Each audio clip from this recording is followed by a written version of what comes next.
우리가 계속 주기도문을 묵상하고 있습니다. 지난 주일은 예수님께서 이 주기도문을 통해서 우리를 위한 기도의 첫 번째로 우리의 일용할 양식, 우리의 기본적인 생활을 위해서 하나님께서 구하라라고 하셨던 이 내용을 우리가 살펴봤는데요.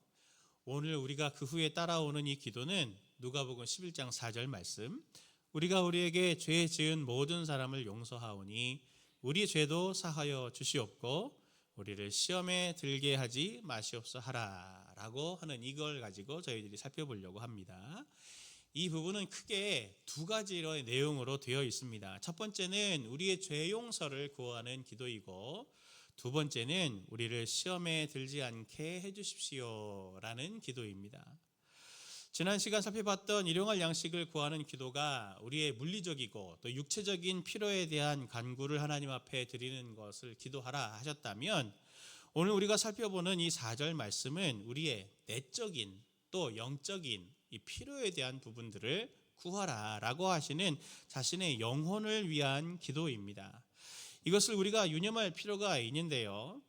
신앙생활을 오래 한 그리스도인들도 하나님 앞에 우리가 나아가서 나의 필요를 구할 때 보통 어떤 것들이 기도의 제목들이 되십니까?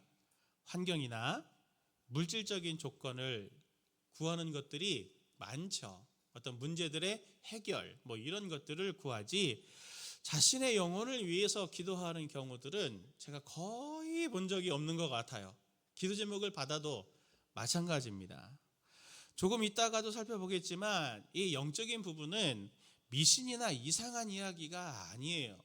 오늘날 이제 사회가 워낙 고도로 발달이 돼 있고 하다 보니까 또는 유물론적인 이런 사고들 때문에 눈에 보이는 게, 그리고 또 증명되는 것들이 우리의 오감과 이성으로 증명되는 것들만이 존재하는 거다라고 하는 이러한 인식들이 있기 때문에 우리의 신앙도 그것에 대한 영향을 받아서 이런 영적인 얘기를 하면 미신 얘기 아니야, 그거는 저 신화적인 얘기 아니야, 이렇게 생각들을 하지만, 실제로 주님께서 오늘 우리에게 이 영적인 부분을 가지고 말씀하시는 것들, 내면에 대한 부분들을 가지고 기도하라 하시는 것들을 우리는 간과해서는 안 됩니다. 우리 삶의 가장 기초적인 바탕인데, 이 부분도 우리가 영이 없다면 동물과 동일해지는 것이거든요.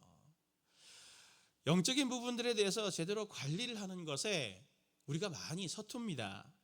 오늘 주님이 가르쳐 주신 이 기도를 통해서 우리의 영혼을 위해서, 우리 내면을 위해서 기도하라라고 하신, 영혼의 관리자가 되라고 부탁하시는 주님의 이 말씀을 우리가 좀 가슴에 담고 균형 있는 신앙생활을 하기를 바랍니다.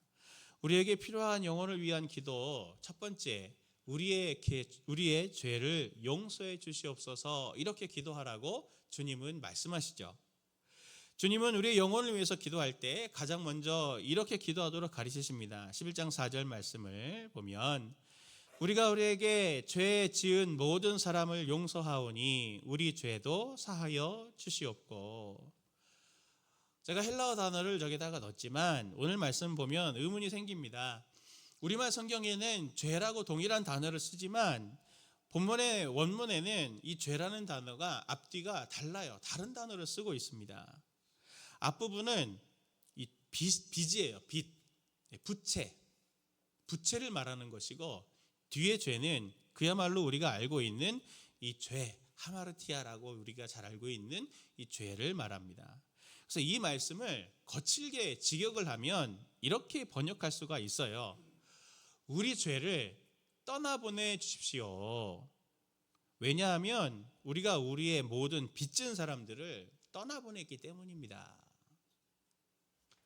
이 기도대로라면 우리가 주님께 죄 용서를 받으려면 나에게 빚진 모든 사람들을 빚탕감을 해줘야 되는 거죠. 용서를 해줘야 되는 겁니다. 그게 전제처럼 오늘 주님께서 말씀하시는 거죠. 그리고 우리 성경은 왜 부채를 죄로 번역을 했나 의역을 한 것인데요.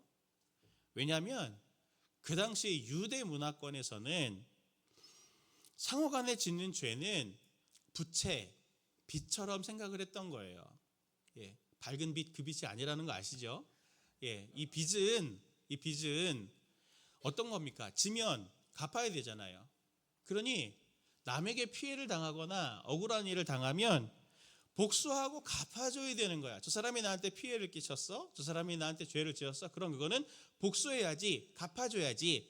이런 정서가 보편적으로 있었던 겁니다. 그래서 이 빚을 이 죄로 다시 의역을 한 거죠.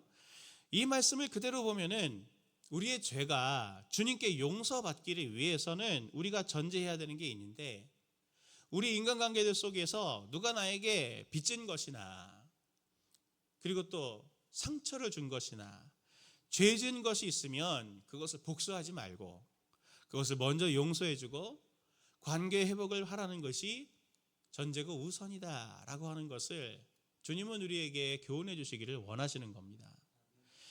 이상하지 않나요? 이걸 이해하려면 왜 하필 많은 것들이 있을 텐데, 이걸 이해하려면, 그리고 성경을 보면 많은 곳에서 하나님과의 관계들의 전제는 사람들과의 관계가 너희가 회복되고 난 다음에야만이 하나님과의 관계가 회복이 된다, 이렇게 얘기를 하실까요? 이건 죄라고 하는 단어가 가진 성경적 의미를 살펴봐야 돼요. 우리는 죄에 대한 정의, 도덕적인 정의도 다르지만 법적인 정의도 다르잖아요. 우리가 볼 때 이건 분명히 죄인데 판사 앞에 가가지고는 무죄가 나오는 경우들이 있잖아요. 우리나라의 법에 구체적으로 조항이 없으면 거기에 이 사람을 죄로 벌할 근거가 없으니까 무죄가 되는 거거든요. 어처구니 없는 일들이 종종 우리 안에서도 일어나는 건데, 이런 거 보면 죄의 정의가 다르듯이 성경에서도 죄의 정의는 다릅니다. 죄는 성경에서 우리에게 특히 구약을 신약을 통틀어서 죄에 대해서 말할 때는 크게 한 세 가지 단어를 말해요. 아본과 페샤와 그 다음에 하마르티아, 세 가지를 얘기하는데 보통 다 이 죄라는 이 하마르티아라고 하는 이 단어를 씁니다. 근데 죄는 히브리어로는 하타라 그러고 헬라어로는 하마르티아라고 하는데, 이 단어는 도덕적인 죄와는 거리가 먼 단어입니다. 죄라고 하는 걸 이해하려면 사사기 20장을 보면 우리가 선명하게 이해하기가 쉬운데요. 이스라엘에 내전이 일어납니다. 그래서 베냐민 지파가 이 내전에서 전쟁을 하려고 이 물맷돌을 던지는 군사들을 모으거든요. 징집을 할 때 그 징집된 물맷돌 던지는 이 사람들의 실력에 대해서 평가를 하는데 이렇게 말합니다. 우리 개역 성경에는 오역이 있어요. 빠진 것들이 있어서 제가 세 번역을 가지고 왔는데 같이 함께 읽어봅니다. 시작.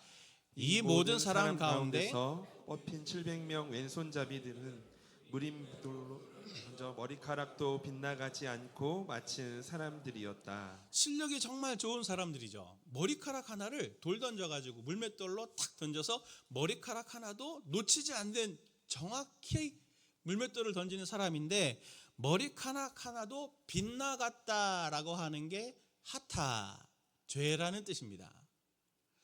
그러니까 죄는 도덕적인 죄가 아니고 목표를 두고 돌을 던졌는데 빗나가지 않는다. 목적을 이루는 데에 실패한 것, 그것이 바로 하타, 죄라는 거죠. 오늘 말씀도 그렇지만 성경은 사람에게 죄 지는 것은 하나님께 죄를 지는 것이라고 말을 합니다. 그리고 예수님의 교훈에서도 누군가 다른 사람들에게 죄 지은 게 생각나며 하나님께 제물을 드리러 가더라도 그 사람과 먼저 화해하고 그 다음에 주님께 와서 예배를 드려라 라고 그렇게 얘기하는 구절들이 나오는데, 왜 사람에게 죄 지는 것을 하나님께 죄를 지는 것이라고 동일하게 여기냐면 이것 때문입니다. 주님께서 주신 율법 중에 가장 큰 율법이 뭡니까? 예수님이 아주 깔끔하게 정리를 해주셨죠. 모든 율법을 이렇게 정리해 주셨죠. 마가복음 12장 29절에서 31절, 예수께서 대답하시되 첫째는 이것이니 이스라엘아 들으라. 주 곧 우리 하나님은 유일한 주시라. 내 마음을 다하고 목숨을 다하고 뜻을 다하고 힘을 다하여 주 너의 하나님을 사랑하라 하신 것이요. 둘째는 이것이니 내 이웃을 내 자신과 같이 사랑하라 하신 것이라. 이보다 더 큰 계명이 없느니라. 이 계명이, 두 계명이 사실 십계명의 요약이기도 해요. 십계명은 이걸 풀어놓은 거거든요. 하나님이 인간에게 지으시고 인간에게 기대하시는 것, 오늘 왜 이렇게 혀가 꼬이죠? 기대하시는 것, 그게 율법의 정신인 하나님의 사랑과 이웃의 사랑을 실천하는 거예요. 그러니 이웃을 용서하지 못하고 그들의 빚, 그들의 죄를 탕감하지 못하는 거, 복수하는 것은 하나님이 인간에게 기대하시는 그 목적을 이탈하는 하타가 되는 겁니다. 기대를 벗어나는 거예요. 그래서 죄가 되는 거죠. 하나님께 죄가 되는 겁니다. 하나님이 그렇게 하나님을 사랑하고 이웃을 사랑하라고 하나님은 말씀하셨거든요. 인간에게 기대하고 계시거든요. 그런데 왜 하필 용서입니까? 왜 빚을 왜 탕감해 줘야 하나요? 왜 용서해 주지 않으면 안 됩니까? 저에게 그렇게 많이 상처를 줬는데 말이죠. 그럼 만약에 그 빚을 탕감해 주지 않으면, 죄를 용서해 주지 않으면 어떻게 될까요? 인간의 삶을 보십시오. 타락한 우리는 기본적으로 하타할 수밖에 없어요. 죄를 지을 수밖에 없어요. 창조의 목적을 벗어나지 않을 사람이 없잖아요. 우린 다 타락했기 때문에. 성도님들도 생각해 보십시오. 실수하지 않을 자신이 있습니까? 내가 한 거, 목적한 거 다 이룰 자신이 있습니까? 하나님은 둘째치고 우리 주변에 있는 타인, 내 가족에게도 신실해서 변함없이 모든 것을 하타하지 않을 수 있습니까? 다 할 수 있나요? 그럴 수 없잖아요. 우리가 인간은 불완전하다, 이건 뭐 예수님 믿는 사람들만 말하는 게 아니잖아요. 누구나 실수하기 마련입니다. 매일 자주 반복하는 것이 바로 우리 말로부터 시작을 해서 행동과 결단, 판단에 이르기까지 우리의 삶은 실수투성이고, 또 우리가 원치 않든 다른 이에게 그런 피해와 상처 주는 일들에 이 하타하는 것들이 우리 삶의 특징처럼 되고 있지 않습니까? 그럼에도 우리가 우리의 삶에서 가정이든 직장이든 인간관계가 유지가 되고, 그리고 일상이 무너지지 않는 이유가 무엇에 있습니까? 그건 바로 누군가 나를 용서해 주었기 때문이죠. 이해해 주었기 때문이죠. 가만히 보면 용서입니다. 우리는 용서 없이는 살 수가 없는 존재예요. 만약에 가족 간에서 관계에서도 용서가 없다? 그럼 자식들은 성인이 되지 못하죠. 기독교 정신이냐 아니냐를 떠나서 인간의 모든 사람들을 공통적으로 볼 때 크고 작음의 정도의 차이는 있을 수 있으나 인간 사이에 용서 없이 삶은 살 수가 없어요. 직장에서도 마찬가지 아닙니까? 내가 경험을 쌓아가고 그렇게 내가 또 그렇게 하나씩 일을 배워가는 과정에도 누군가 나에게, 내 부장님이, 내 과장님이, 내 사장님이 나를 용서해주고 기다려주고 인내해준 그 용서가 있기 때문에 내가 오늘의 이 자리를 유지하고 있을 수 있는 거 아닙니까? 인간의 삶에서 타인에게 생명을 주는 방식은, 그리고 가장 중요한 섬김의 방식은 용서의 방식입니다. 그 용서는 다시 시작할 기회를 주는 것이죠. 우리의 영적인 성장도 한번 생각해 보십시오. 하나님은 우리가 잘못할 때 어떻게 하십니까? 성도님들 잘못할 때 하나님 어떻게 하시나요? 거 봐라, 내가 그럴 줄 알았다. 그렇게 말씀하시던가요? 아무 말씀도 안 하시죠. 아무 말씀도 안 하세요. 그래서 사람들은 하나님이 아무 말씀을 안 하시니까 하나님은 없는 거야, 침묵하는 거 보니 없는 거야, 이렇게 생각을 하지만 성경은 분명히 말합니다. 하나님이 아무 말씀 하지 않으시는 것은 인자와 긍휼로 오래 참으시기 때문이다 라고 하는 것을 분명히 말합니다. 하나님은 실로 오래 참으시고 그 참으심의 방법으로 우리에게 은혜와 구원과 기회와 성화를 선물처럼 우리에게 주시는 분 아니십니까? 베드로후서 3장 14절 15절은 이렇게 말합니다. 같이 함께 이 말씀을 봅니다. 사랑하는 여러분, 여러분이 이것을 기다리고 있으니 티도 없고 흠도 없는 사람으로 아무 탈이 없이 하나님 앞에 나타날 수 있도록 힘쓰십시오. 그리고 우리 주님의 오래 참으심이 구원을 위한 것이라고 생각하십시오. 우리를 위해서 주님이 오래 참으시는 것이 우리의 구원을 위해서입니다. 하나님이 무서운 심판을 유예하신 거예요. 유예하시고 우리에 대해서 마지막 날까지 인내로 참아 주시고 기다려 주심은 다른 말로 말하면 우리에게는 성장과 회복의 생명의 기회가 되는 것이죠. 우리가 한 생명을 살리고 성장시키는 것도 마찬가지 아닙니까? 어떤 이들에 대해서 우리가 인내하고 기다려줌이, 기회를 줌이, 그것이 또 시간이 그렇게 쌓여가는 것이, 시간이 쌓여가면 쌓여갈수록 우리가 인내해준 그에게는, 그리고 기다려준 그에게는 사랑이라고 하는 단어로 그의 영혼 가운데 새겨지게 되는 것 아닙니까?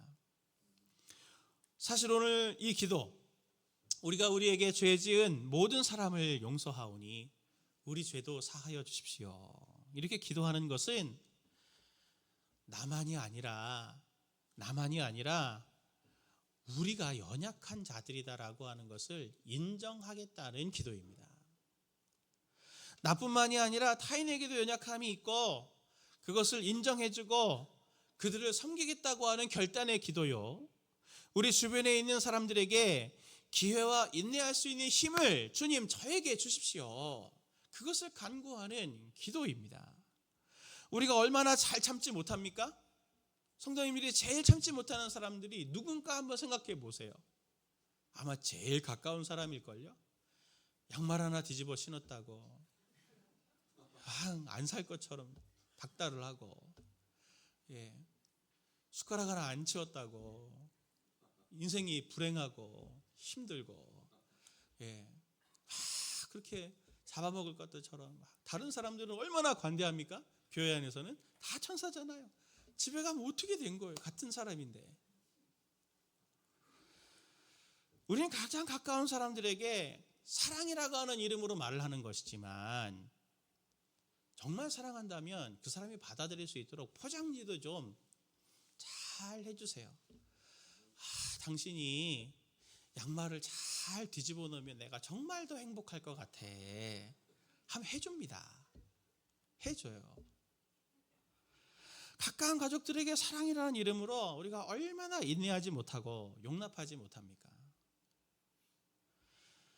예수님의 오늘 이 기도는 우리가 우리 삶을 위해서 정말로, 그리고 정말로 우리 영혼들을 위해서 필요한 기도입니다.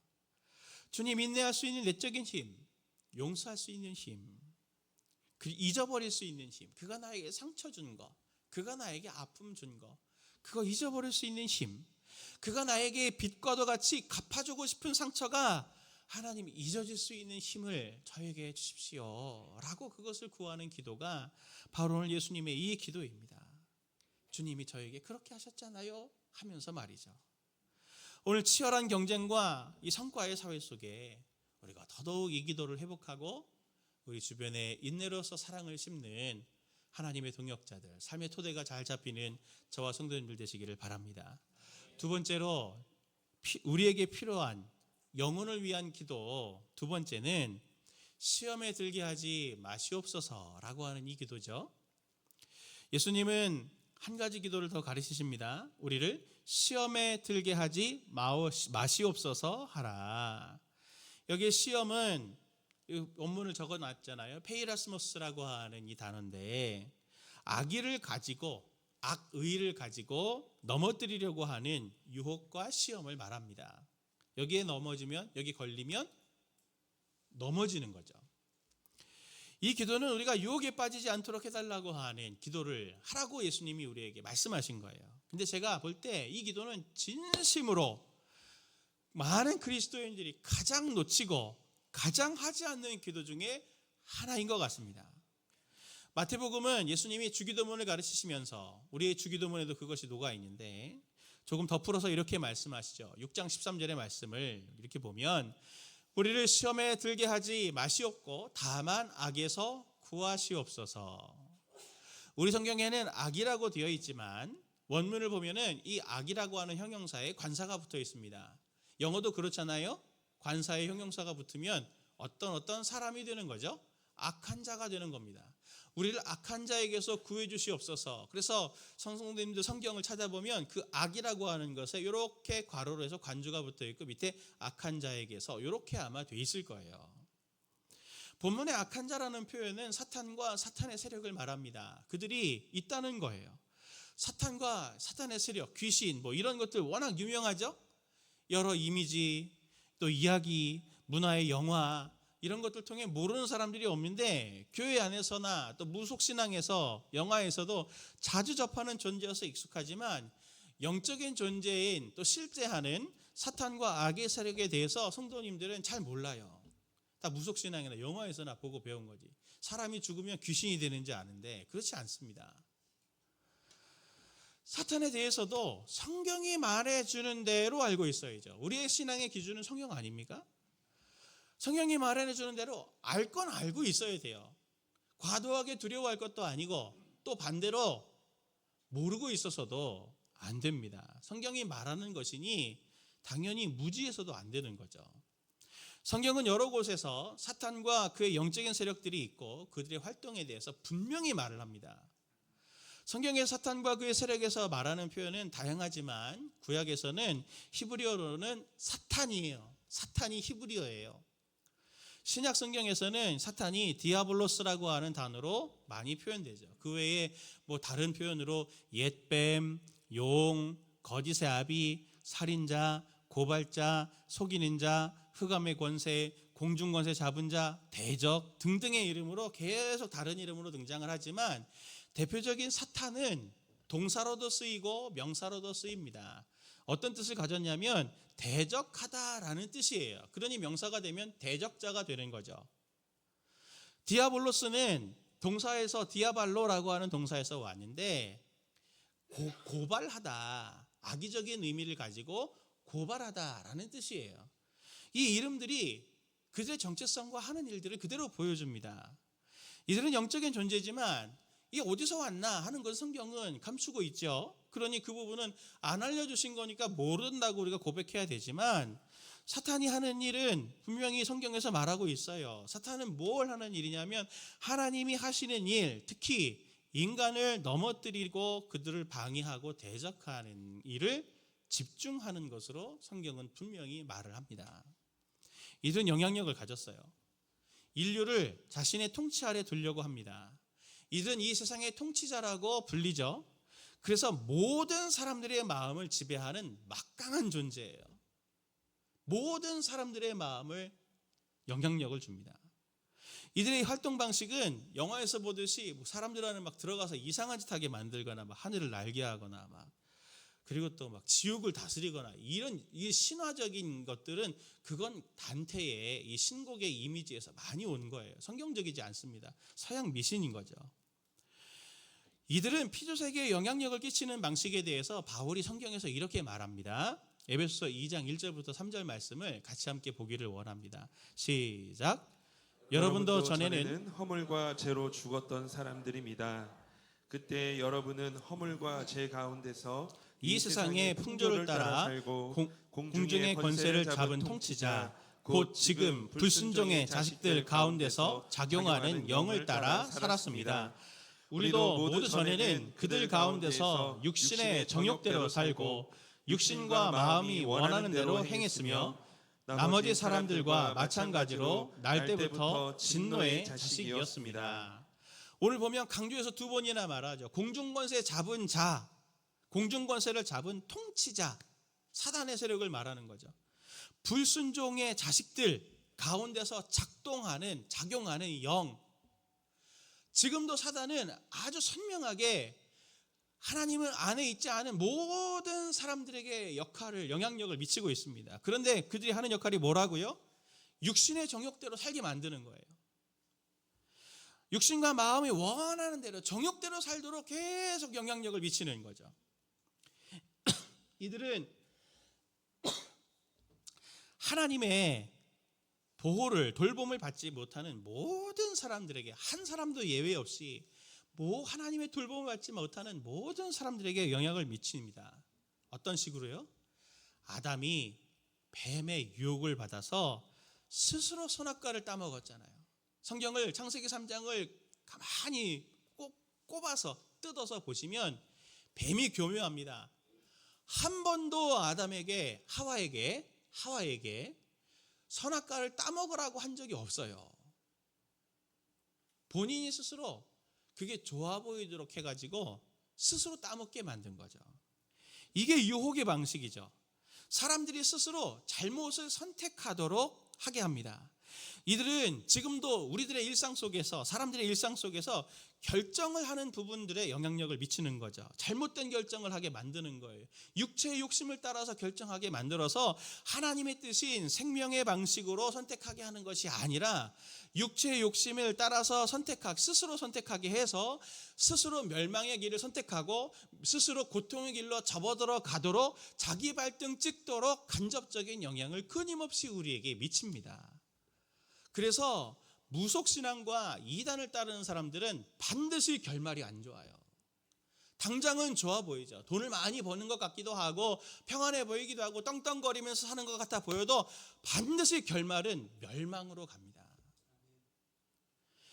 사단과 그의 세력은 이런 유혹 말고 또 다른 효과적인 무기로 공격하는데, 그것은 모든 사람들에게 잠재되어 있는 죽음에 대한 두려움을 이용해서 시험의 방식으로 사람들을 위축시키고 두렵게 해서 사람들을 자기의 영향력 아래 묶어두려고 합니다. 이 방식에 대해서 히브리서 저자는 예수님의 구원의 활동과 사단의 세력의 활동을 대조하면서 이렇게 말해요. 히브리서 2장 14절 15절 말씀을 같이 봅니다. 자녀들은 혈과 육에 속하였음에 그도 또한 같은 모양으로 혈과 육을 함께 지니심은 죽음을 통하여 죽음의 세력을 잡은 자 곧 마귀를 멸하시며 또 죽기를 무서워함으로 한평생 매여 종노릇하는 모든 자들을 놓아주려 하심이니. 아멘. 마귀가 하는 역할에 대해서 말하죠. 한평생 그를 매는데 종노릇하게 한다. 무엇 때문에요? 죽기를 무서워함으로. 심지어 사단의 세력은 하나님 안에 있는 자들이라 할지라도 할 수만 있으면 다양한 방법을 동원해서 자신의 영향력 아래 그들을 다시 놓아두려고 해요. 마태복음 13장에 한번 가서 꼭 보십시오. 거기 보시면 좋은 밭에 뿌린 씨, 예수님의 비유가 있는데, 좋은 밭을 예수님이 씨를 뿌렸는데, 하나님이 뿌렸는데 원수 사단이 거기에다 가라지를 뿌리고 갔다 하는 가라지 비유가 나와요. 이 비유에서처럼 교회 안에도 가짜 그리스도인들을 심습니다. 그리고 고린도 교회에서 예도 보듯이 이단들을 거기에 심어서 빛의 천사로 가장한 사람들을 거기에 두고 거짓 교사들을 두어서 사람들이 그들로 인해서 상처받게 만들어요. 낙담하게 만듭니다. 시험에서 혼미하게 만들어요. 그래서 교회를 떠나게 만들거나 염증 느끼게 해서 교회를 떠나게 만들거나 넘어질 기회를 제공해서 그들을 어떻게든 믿음의 이 진보를 더디게 만들려고 해요. 세속적인 가치, 부, 권세, 쾌락들을 따르게 유혹하고 그것으로 최대한 교회를 떠나든지 영적인 침체로 소극적으로 만들게 합니다. 이들의 활동의 가장 큰 특징이자 무기는 무엇이냐면 거짓말이에요. 거짓말. 그래서 하나님이 하신 약속, 하나님이 하신 말씀을 믿지 못하게 합니다. 그리고 믿어도 믿음이 약화시키게 해요. 해봤는데 안 되더라고요. 기도했는데 응답이 없더라고요. 이런 식으로 말이죠. 이들을 어떻게 이깁니까? 이들을 어떻게 이기나요? 그것을 위해서 주님께서 오늘 우리에게 시험에 들게 하지 마시옵소서 기도해라 라고 말씀하시는 겁니다. 또 말씀을 후에도 제가 살펴보겠지만 예수님이 첫 사역을 광야에서 세례를 받으신 다음에 광야에서 40일간 금식하시고 첫 사역이 마귀에게 3가지 시험을 받으시는 장면으로 나오잖아요. 그 되게 이상해하는 사람들이 많죠. 왜냐하면 아담이 그것 때문에 넘어졌으니까요. 예수님의 사역의 시작도, 그리고 예수님의 시작의 맨 마지막의 시험도 다 이 마귀로부터의 시험을 이기시고 십자가로 승리하시고 부활로 승리하신 이야기가 예수님의 사역의 한 축이에요. 사단으로부터의 승리. 이게 예수님의 사역의 한 가장 중요한 한 축 중에 하나입니다. 예수님이 알려주신 우리를 시험에 들게 하지 마시옵소서 기도하라 하신 이 기도의 핵심은 사실 내 자신과 내 자신의 영혼, 내 자신의 의지, 이것의 영혼의 연약함을 인정하는 기도고, 강력한 영적인 존재인 사탄을 이기신 승리자 예수님께 도움과 힘을 간구하는, 그것을 공급받는 기도가 바로 이 짧은 기도에 들어가 있는 겁니다. 우리는 약해서 악의 어떤 세력의 유혹에도, 그리고 시험에도 넘어질 준비가 돼 있는 사람이다라고 하는 것을 꼭 인정하셔야 돼요. 넘어질 준비가 돼 있어요. 저희는 너무 약해서. 근데 문제는 뭐냐면 그걸 모르는 거죠. 이 연약하다라고 하는 걸 몰라요. 목사님, 제가 얼마나 의지가 강한지 아십니까? 그런 얘기했던 사람이 있죠. 바로 베드로입니다. 스승의 고난을 앞두고 호언장담을 했던 수제자인 베드로, 예수님이 십자가를 바로 앞두고 겟세마네 기도를 하시기 직전에 베드로에게 예수님이 이렇게 말씀하십니다. 누가복음 22장 31절부터 보면, 시몬아 시몬아 보아라, 사탄이 밀처럼 너희를 체질하려고 너희를 손아귀에 넣기를 요구하였다. 그러나 나는 내 믿음이 꺾이지 않도록 너를 위해 기도하였다. 내가 다시 돌아올 때에는 내 형제를 굳게 하여라. 베드로가 예수께 말하였다. 주님, 나는 감옥에도 죽는 자리에도 주님과 함께 갈 각오가 돼 있습니다. 그러나 예수께서 말씀하셨다. 베드로야, 내가 네게 말한다. 오늘 닭이 울기 전에 내가 3번 나를 모른다고 할 것이다. 베드로는 예수님의 중보와 예수님의 경고에도 얼마나 호언장담하고 있습니까? 그리고 이내 겟세마네에서 십자가 고난을 위해 기도하실 때 거기에서도 예수님은 제자들에게 이렇게 기도를 부탁하시잖아요. 마가복음 14장 31절 말씀부터 보면, 그런 다음에 돌아와서 보시니 제자들은 자고 있었다. 그래서 베드로에게 말씀하셨다. 시몬아, 자고 있느냐? 1시간도 깨어있을 수 없느냐? 너희는 유혹, 시험, 페이라스모스에서 빠지지 않도록 깨어서 기도하라. 마음은 원하지만 육신이 약하구나. 예수님은 베드로에게 오셔서 베드로의 다가오는 시험을 보고 계셨어요. 시험, 유혹을 대비하도록 3번이나 오셔서 깨어서 기도해라, 깨어서 기도해라, 깨어서 기도해라. 그런데 어떻게 했습니까? 3번이나 경고하셨지만 자고 기도하지 않았죠. 우리는 어떻습니까? 영적인 부분에는 아무런 근거 없는 자신감이 있지 않나요? 요즘 애들 말로 근자감, 근거 없는 자신감.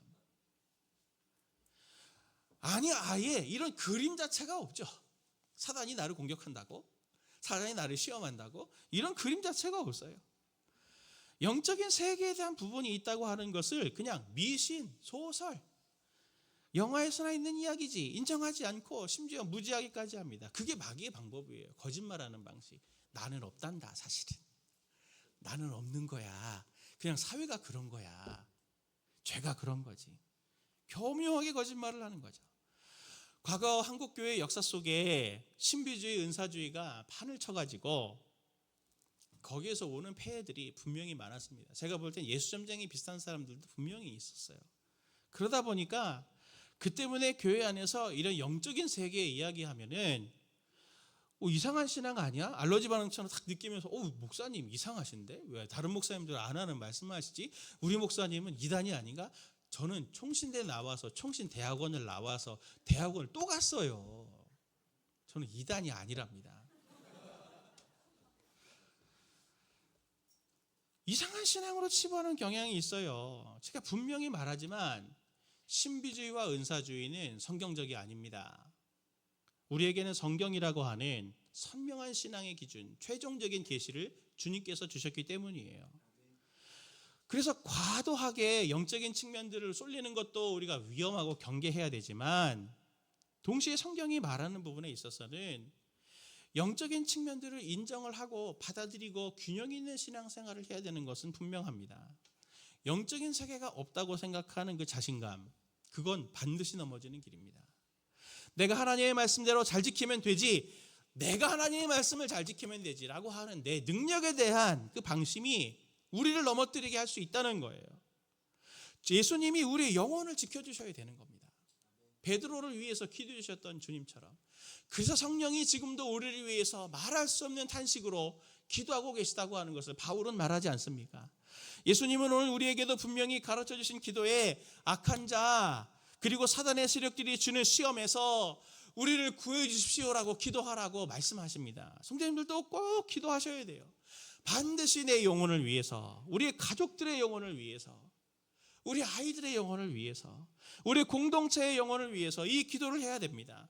우리가 살아가는 삶의 자리에서 게으르지 말고 깨어서 예수님이 제자들에게 말씀해 주셨던 것처럼 시험에 들지 않게 깨어서 기도해라. 너의 삶의 자리에 뭔가 위험한 일이 생기든 어려운 일이 생기든 네가 계획했던 것보다 훨씬 좋은 것들이 제한이 오든 할 때 이게 사단이 오히려 나를 유혹해서 나를 넘어뜨리려고 하는 길은 아닌 것인지, 이 환난을 나에게 주어서 나를 위축시켜가지고 믿음의 길에서 떨어뜨리게 하려고 하는 것은 아닌지 하나님 앞에 깨어 있어서 하나님께 기도하고, 하나님께 그렇게 기도할 때에 주님께서 우리에게 공급해 주시는 하나님의 힘으로, 지혜로, 성령님의 인도로 그 시험을 이기게 피할 길을 내주시는 하나님이시라는 것을 성도님들은 꼭 믿으시기를 바랍니다.